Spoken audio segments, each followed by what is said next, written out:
Hello viewers, কেমন আছো সবাই? আজকের ভিডিওতে আমরা জানবো ফুটবল ইতিহাসের সবচেয়ে বড় প্রতিদ্বন্দ্বিতা মেসি বনাম রোনালদো।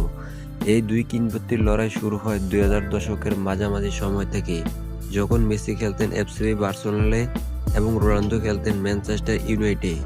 তখন থেকেই ফুটবল বিশ্ব দুই ভাগে ভাগ হয়ে যায়, একদল মেসি ভক্ত আরেক দল রোনালদোর। মেসি ছিলেন স্বাভাবিক প্রতিভার প্রতীক, ড্রিবল পাস আর গেম কন্ট্রোল অসাধারণ। অন্যদিকে রোনালদো ছিলেন কঠোর পরিশ্রম, উদাহরণ, গতি, শক্তি আর গোল করার ক্ষমতা অন্যান্য। সময় যত গড়িয়েছে প্রতিযোগিতা তত বেড়েছে। মেসি আর্জেন্টিনা ফুটবল টিমকে বিশ্বকাপ জেতান আর রোনালদো পর্তুগাল ফুটবল টিমকে ইউরো জেতার নেতৃত্ব দেন। পুরস্কার দিক থেকে তাদের লড়াই ইতিহাস গড়েছে। ভলান্টিয়ার থেকে শুরু করে গোলের রেকর্ড, প্রায় সব জায়গায় তারা একে অপরকে ছাড়িয়ে যাওয়ার চেষ্টা করেছে। তবে সবচেয়ে গুরুত্বপূর্ণ বিষয় হলো এই প্রতিদ্বন্দ্বিতা ফুটবলকে আরও জনপ্রিয় করেছে।